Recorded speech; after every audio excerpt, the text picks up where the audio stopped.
I talked my way into a Slovakian chemical plant to learn about bio-based chemicals. The plant is called Fermas, and it's located in the Slovakian city of Banska Bystrica, which itself is about 2 hours east of Bratislava. There, a company called Evonik is using fermentation to make a wide range of bio-based chemicals. That includes proteins, but also surfactants and even drug molecules. Also silk proteins. The idea is that fermentation can be a more environmentally friendly way to make chemicals compared with conventional thermochemical synthesis, making things from petrochemicals in a nutshell. Another reason you might want to do fermentation is just because nature is really good at making molecules, especially if it's a big, complicated molecule. Fermentation obviously works as a way to make commodity chemicals, some of them anyway, like ethanol, for example. And it's also been used for years to make pharmaceuticals and enzymes and other really high-end molecules that sell for hundreds or even thousands of dollars a gram.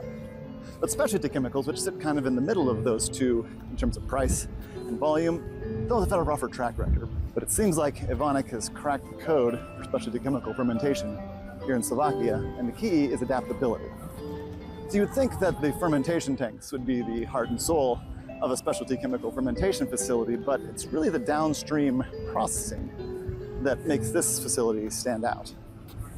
The company has a whole set of about 14 different separation techniques: lyophilization, crystallization, gravity separation, membranes, sorbents, and they can reconfigure those depending on what product they're extracting at any given time.